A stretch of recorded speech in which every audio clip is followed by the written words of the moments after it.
नमस्कार किसान भाइयों, देसी XYZ फार्मर 0.7 चैनल में आपका स्वागत है।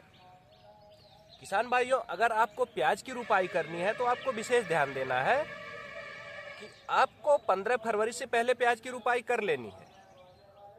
नहीं तो 15 फरवरी के बाद की जो प्याज होती है उसमें समस्या आ जाती है कि ज़्यादा गर्मी आ जाने के कारण जो है पेड़ की जो हम नर्सरी लगाते हैं, अपने रुपाई करते हैं, उसमें थोड़ी सी समस्या आ जाती है। पौधे जल्दी तैयार नहीं होते हैं और उनके जो आगे चल के कंद होते हैं, कंद बढ़िया से बनते नहीं हैं। तो किसान भाइयों, प्याज की रुपाई के लिए किस प्रकार से खेत की तैयारी करनी है, किस प्रकार से उर्वरा हमें अपने खेत में डालनी है, उसकी जानकारी होना सबसे आवश्यक है। तो किसान भाइयों, देर ना करते हुए मैं आपको बताता हूँ। सबसे पहले आपको अपने खेत की बढ़िया से गहरी जुताई कर लेनी है या गुड़ाई कर लेनी है। अर्थात अपने खेत को इस तरीके से तैयार करना है कि खेत की मिट्टी आपको पूरी भुरभुरी नजर आए। जब आप खेत की गहरी जुताई या गुड़ाई कर करके पूरी मिट्टी को भुरभुरी कर लें, उसके बाद क्या करना है, आपको गुड़ाई करते समय आपको विशेष ध्यान देना है कि उर्वरा कौन कौन सी देनी। गुड़ाई करते समय सबसे पहले आपको सड़ी हुई गोबर की खाद डालनी है अपने खेत में। सड़ी हुई गोबर की खाद डालनी है सबसे पहले, जो सबसे आवश्यक चीज है आपके लिए।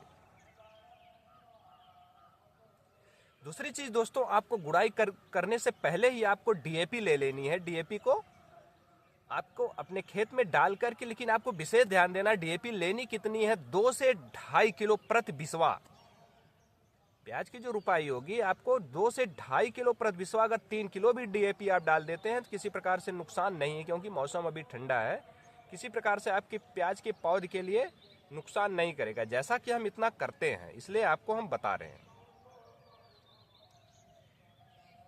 आपको विशेष ध्यान देना है कि गुड़ाई करने से पहले अपने खेत के आपको गोबर की खाद सड़ी हुई डाल देना, उसके साथ साथ DAP ले लेनी है। उसके बाद आपको गुड़ाई करनी है, क्योंकि जब ये मिट्टी में अच्छी तरीके से गुड़ाई करेंगे तो मिट्टी में जो भी DAP और गोबर सड़ी हुई आप डाले रहेंगे वो एक दूसरे में मिक्स हो जाएगी जो काफी कारगर होगी। अब आपको क्या करना है, उसके बाद क्यारी को पूरी समतल कर लेना। विशेष ध्यान देना, ये सावधानी वाली चीज है कि आपको अपनी क्यारी को पूरी समतल कर देना, क्योंकि जब प्याज की आप रुपाई कर लेंगे, रुपाई करने के बाद आपको सिंचाई कितने दिनों में करनी है, आपको ज्यादा नहीं 24 से 48 घंटे के अंदर आपको अपने फिर प्याज की रुपाई करने के बाद सिंचाई कर लेनी है। वो भी इतना विशेष ख्याल रखना है कि गहरी सिंचाई नहीं करनी है। अगर पानी कहीं गहरा लग भी आपके प्याज में जाता, उस पानी को बाहर निकाल दें, आप उतार दें, कहीं ना कहीं से मेड़ काटने के माध्यम से उस पानी को उतार दें।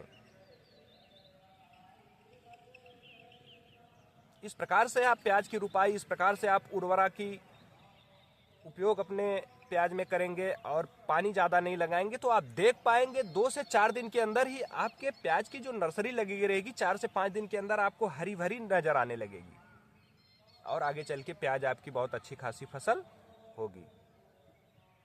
तो किसान भाइयों, अगर मेरे द्वारा दी गई जानकारी आपको अच्छी लगी हो, जो किसान भाई प्याज की खेती करना चाह रहे हैं या कर रखे हैं, उनको ये वीडियो जरूर शेयर करें। धन्यवाद दोस्तों। जय जवान, जय किसान।